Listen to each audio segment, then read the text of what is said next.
Thank you. So I'm on Genesis 17 and 16.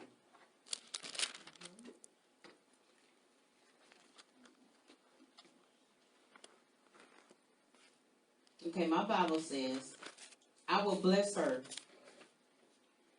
and will surely give you a son by her. I will bless her so that she will be the mother of nations.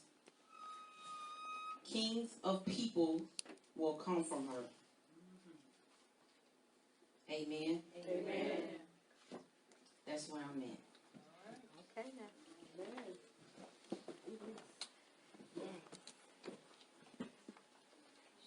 So this is God's promise.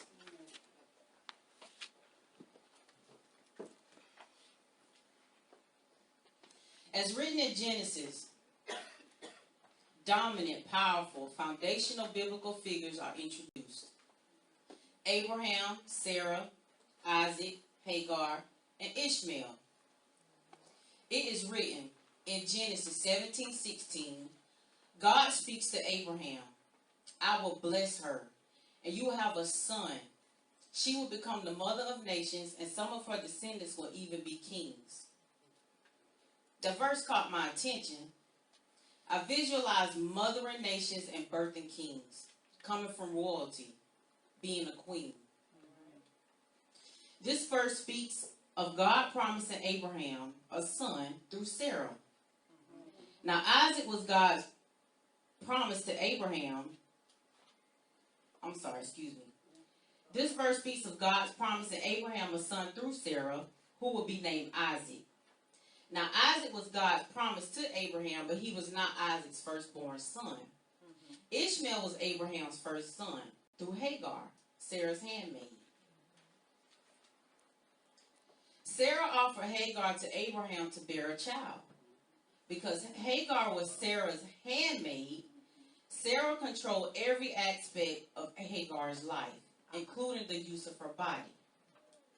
Now, what I got from the text, it does not say if this was a pleasurable experience for Hagar or if it was just a task or a chore. The text goes on to say that after conceiving, Hagar became proud, hateful towards Sarah, and afterwards Ishmael was caught mocking Isaac. Ishmael was caught mocking Isaac. Hagar and Ishmael were sent away. Now, in the midst of Hagar's and Ishmael's wandering in the desert experience, God hears their cry for help. God answers.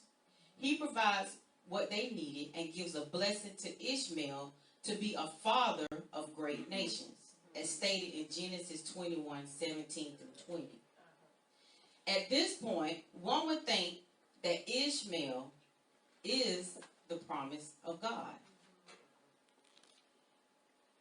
He is Abraham's firstborn son. And God said that he would be the father of great nations. Because usually a son, especially a firstborn son, is automatically the builder of a family's name and carries on a family's line. In this case, it was not so. As the story continues, I look further into the meaning and representation of Hagar and Ishmael and Sarah and Isaac to find out why. Why was God's promise through Sarah and not through Hagar? God is extremely strategic and detailed in his planning. In that time, two-tiered marriages were a common practice. For Hagar and Ishmael, the child or children of a concubine, a low status or secondary wife, were not entitled to an inheritance, as stated in Genesis 25:6.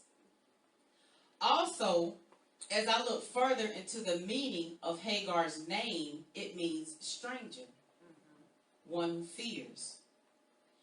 Ishmael means hear from God, or God hears, So yes, God does hear a stranger, as recorded in Genesis 21:17.